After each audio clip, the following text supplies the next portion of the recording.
Hey garden friends, today I am seeding in containers some cosmos, and in my last video about cosmos, that was about directly in the ground, and many times I do direct sow in the ground rather than starting in containers. I wanted these to get a little bit of an earlier start. We still have a few weeks before it completely warms up here, and they do like warmer temperatures to get going well. So by starting in containers, I am getting a head start. We'll discuss all about it in this video and how you can be successful in growing cosmos in containers as well.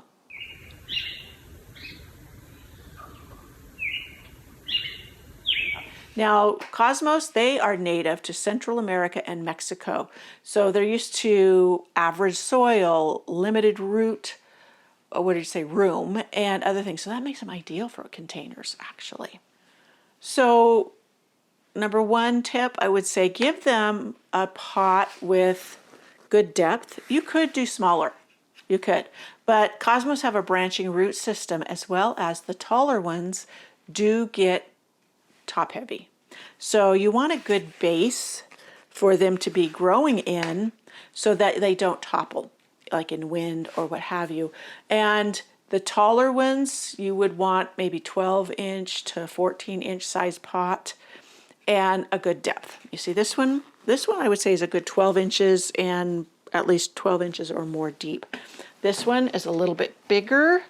This one I have Sensation Mix in, and this one is going to have Dancing Petticoats Cosmos. This is from Renee's Garden Seeds, and they include the variety called Seashells, which has the tubular petals, Psyche, which has some semi-double frilled blossoms, and Versailles. And this is a florist cosmos with perfect form and rich color. So that's all three of these varieties in this packet. This packet is from 2023, so I'm going to heavily sow just to make sure I get something viable from it. But it also grows taller. Those grow taller, so I want a good base, and I won't put too many in here. But that's one thing, you want to give it good soil depth and width as far as having them in containers. Now the smaller ones, growing ones, you could probably get away with doing smaller, but it's always nice to give them plenty of space to bush out. And that's not to say you have to. This is just best case scenario of getting the best from them. So, and as I said, these are going to stay in their pots, so I want them to be able to look big and lush and gorgeous, because I'm going to pop them in the garden in maybe a bare spot that may arrive. Maybe something doesn't make it, or something is done blooming and I just want to pop a color there, something like that. And just because it's fun. So 2, use well-draining soil mix. One thing, a lot of the plants that I feature for my cottage garden that we've been talking about over the last couple of weeks like well-draining soil.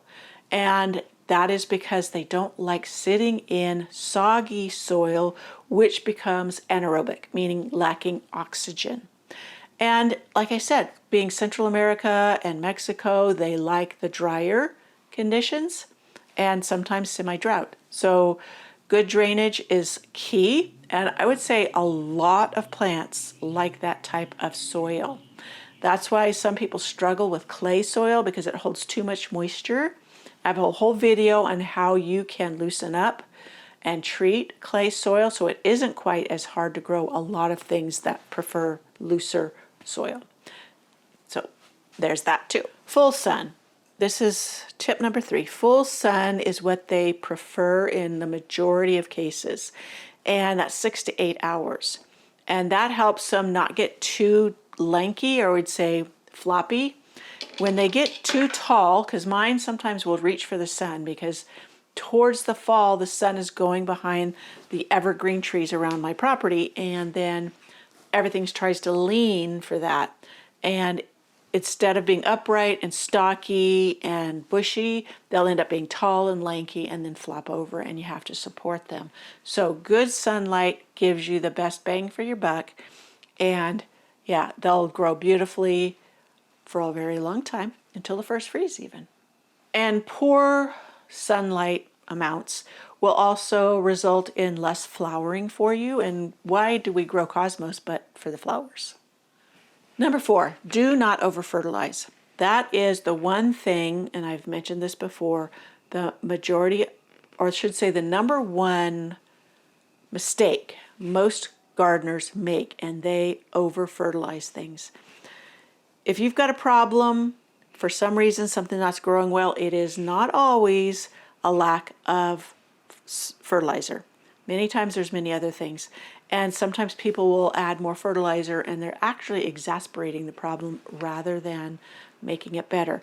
Cosmos do very, very well in lean or average soil conditions. That means not overly fertile. Out in my cottage garden areas, I do not fertilize. I give about an inch or two of compost a year. I mulch with leaves or bark, shredded bark, and that breaking down as well as the worms that are in my soil, they provide adequate nutrition. I do not need to keep adding more. In containers, it does leach out faster. I don't have the worms in there. So you will need periodically to give it a little boost.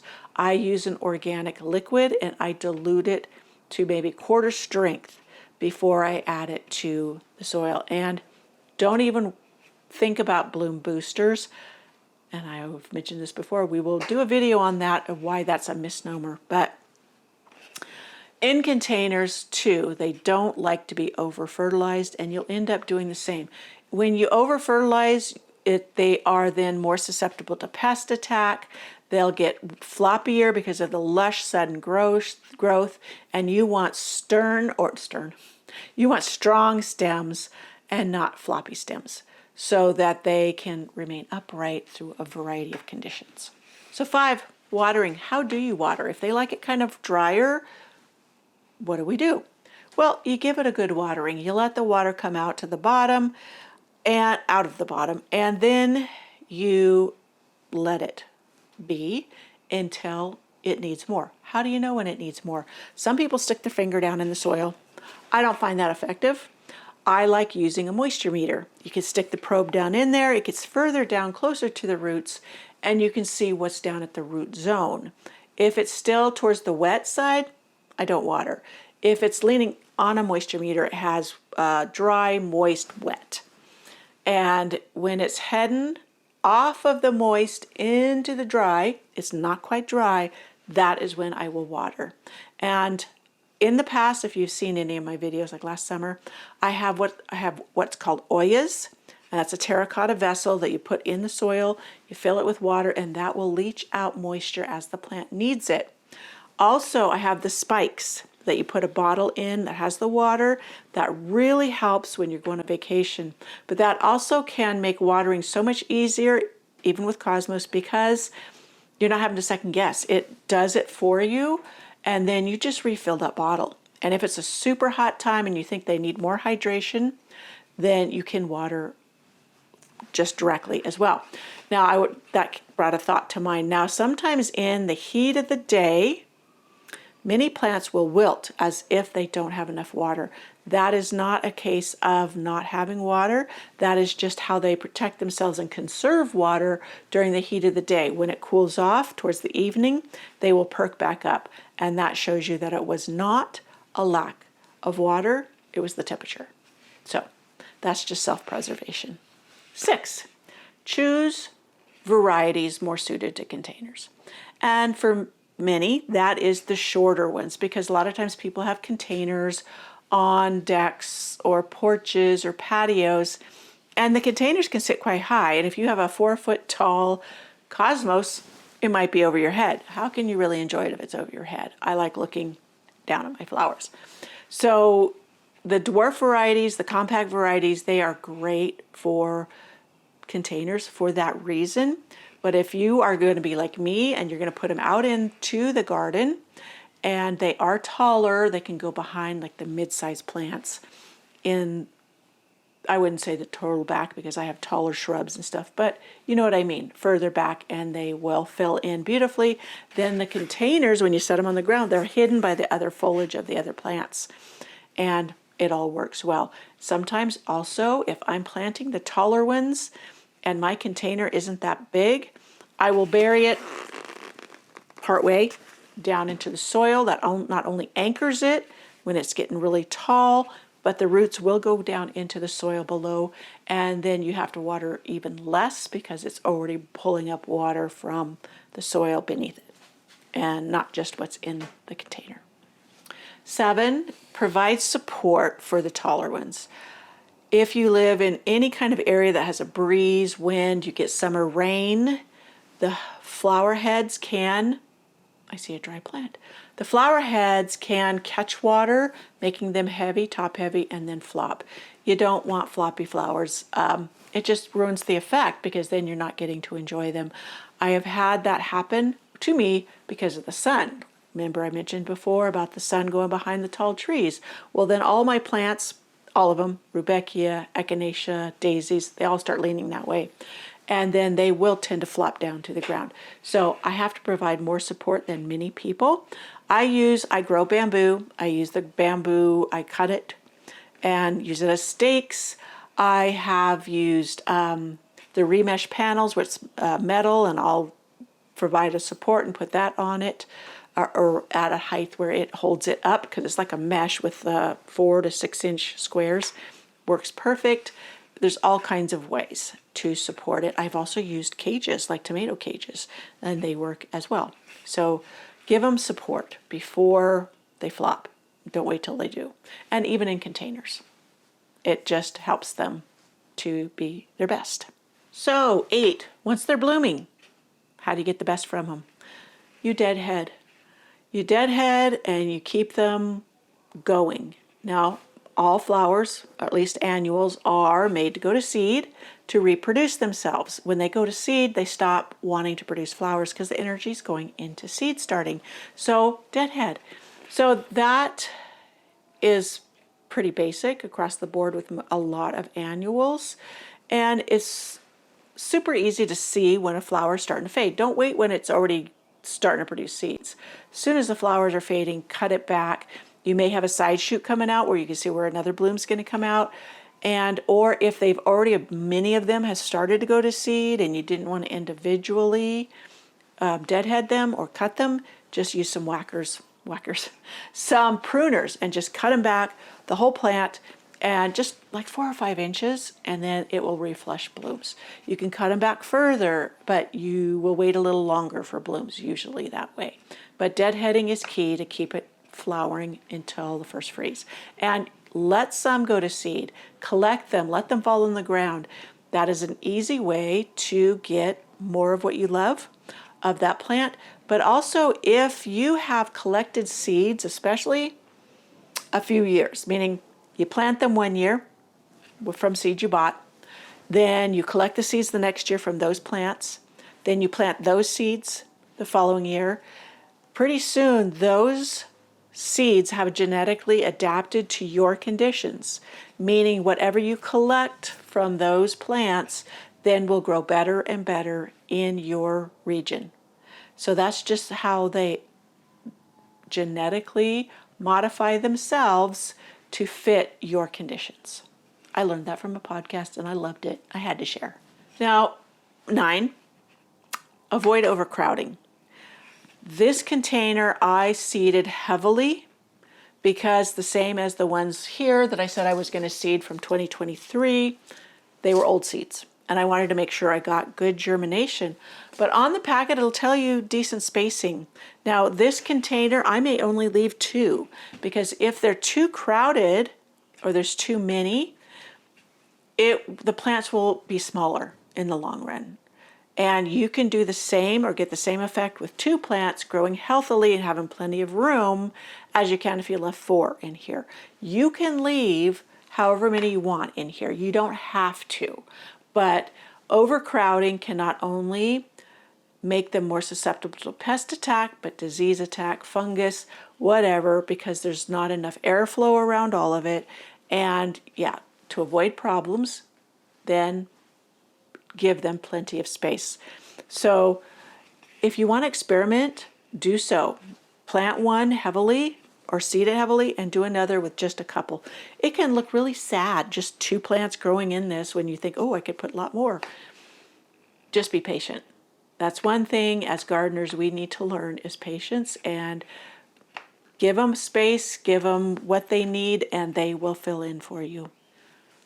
And 10, I think this is 10. Containers will heat up faster. So that's why I'm going ahead and starting these in here, the greenhouse, rather than out in soil right now, and in containers, because the container, the soil will heat up. They like warm soil to germinate in. They will grow faster. And then later on, I am going to plant or seed some out in the garden when it's warm enough. I have a meat thermometer that I use to test the soil temperature. I tested it the other day and it was 50 something, 55, 50 or 55, something like that. So that not near warm enough for these to germinate. So, but in here, the soil will warm up and it will germinate. In fact, did I say? This one I planted a few days ago. I made this video and it totally was a wash. I'm remaking it now. And it has already got a sprout. It's already got one germinating. So that shows how warm it's been in here. And it's been on the cool side. Like today it's been cloudy. It's been trying to rain. For the next 2 days it's going to be on the cool side. It will supposedly rain. But in here everything will be warm enough. So yeah, the pots will heat up. And if they're out in the garden during the heat of the summer, now you think, oh, that's a black pot. That's going to get too hot in here. Now, number one, these are going to be amongst other plants, so the pot will be shaded for the most part once that happens. But also, dirt does not transmit heat very well, so it will not cook the roots of the plants, especially being out amongst the other plants. So this one, being white, I recycle containers. Being white, it will, what do you say? I don't want to say repel. It's the wrong word. Do you ever have a struggle where you're trying to find the right word in your reflect? It will reflect the light rather than absorb it. So that one I will have no worries at whatsoever. People ask me often, I use galvanized containers as pots for plants, and they say, well, doesn't that heat up so much? No, it does not. The soil, maybe within an inch of the side, might warm up, but the rest of it doesn't because it does not conduct heat through the soil. Just watch for heat stress with your plants in containers. And because it's a small amount, it has nothing to do with being black, really. It has to do with the amount of soil in here and it heating up and the sun hitting on it. So you can provide a little bit of shade. You can put it like I do out in the garden where the other plants will deflect some of the heat, and just make sure that it doesn't dry out too much in high heat conditions because the plants can get stressed in that. And like I said, when you see things drooping, you can see that they are self-protecting in that condition. So that doesn't mean they need more water. Always test before you do water, but do be mindful in high heat areas with your containers. All containers, not just black or metal, whatever, all containers. So cosmos, they really are easy as long as you give them the right conditions, even in containers. So they want well-draining soil, they want full sun, and they don't over over-pampering. So don't love your plants to death, even containers. But cosmos, they really are super simple. And you can plant them with other things in the container like I did in my galvanized tubs on the back deck last summer. They did beautifully and I enjoyed them so much. So please do grow cosmos in containers. If you want to get an earlier start, if you're like me, your last frost isn't till like the near the end of May, you can get a head start. I have the greenhouse, of course, that helps me. But if you wanted to get a head start, and you could do it by putting them out, like if you're getting any sun, even if the temperatures are lower during the day, not quite 70 or whatever, the sun, the radiant heat from the sun hitting on it would help heat them enough to germinate and then bring them inside. Maybe it's a garage or something at night when the temperature dips, and then put them back out in the sun when you can. If you want to grow them in 6-packs, or I shouldn't say, a lot of people don't have 6-packs. I recycle 6-packs or little containers, do so. Cosmos do well direct sown. They also, you can grow them, as you could find them at garden centers in containers, and then you put them out. Many people do. And yeah, it works both ways. Many times, the ones that you start indoors, I should say the ones that you start direct sow will catch up to the ones you start indoors. But if you really want to do it, go ahead. Or if you don't, if you find that you have bugs eat your ones that you start outdoors, I just put some petunias out that were very small, and I've got roly-polies, something fierce. And they just about decimated them, so I had to put some Fertilizing lime out to deter that. Now, this is a total caveat from this. I put out a slug trap near my delphinium that was getting eaten terribly. And I'm relating this because someone was asking me about earwigs. Now, my trap is a cat food can, empty, washed out. I half fill it with watered down sourdough starter.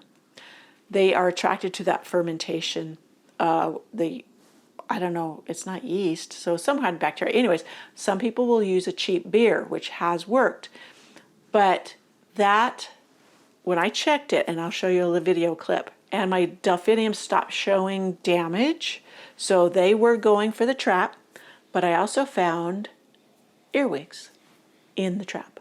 So I'll show you that clip. A slug trap.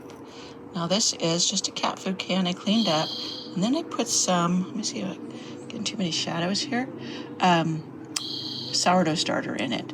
Now you'll see slugs, dead slugs in there, tons of them. But you see the smaller little things? Those are baby earwigs. So it works for earwigs too. There's a few adults in here, but tons of baby earwigs. So if you're struggling with earwigs, slugs, and snails, I haven't yet to find snails in my garden, but it's only a matter of time. But this trap works, and I fill it halfway full, and then I'll bury it a little bit in the soil. You can see where the soil line is, and they make their way in there and drown. So there you have a earwig, slug, snail trap. Let's go ahead and seed these. This is, like I said, the dancing petticoats. Now, when I'm done, this pot will probably only have 2 of these in it, but I'm going to seed like 8. And if more than 2 come up in here, I will just dig them out. I won't cut them off. Dig them out and transplant them into other pots, or if it's warm enough, out in the ground. But I just want to make sure I get good germination, because these are old. But they've been in the house under conditions that should be fine. But who knows? So I just laid them on the top of the soil. I'm firming it down with my hand. Just, you want good contact. And then I have vermiculite. And then I'm just going to put a very light layer of vermiculite.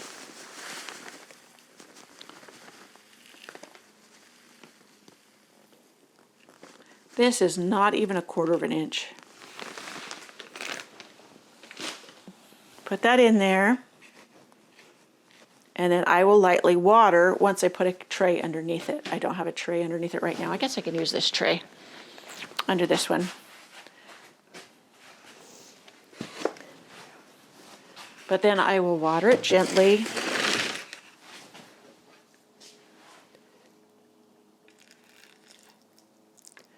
Very gently, so I don't dislodge not only the vermiculite, but the seeds. Now, if they move around a little bit, it's no big deal, because I didn't space them in any particular space. Just enough that if they grew, all of them germinated, I could get them apart without disturbing their neighbors. So that's it. I will get a marker and put it in it, because you would not believe how I forget what I've done. And I will check back with you in a couple of weeks, and we'll see how well both sets are doing. So that is how you grow cosmos in pots. I wish you great success in your endeavors to grow them in pots. And please do tell me, have you grown them in containers, and how did it work out for you? And did I miss anything? Is there any tips or tricks you can give me that I could pass along to be helpful to someone else? You may have different conditions and found that something a little bit different worked better for you. So please do share. All right, I'll see you in my next video.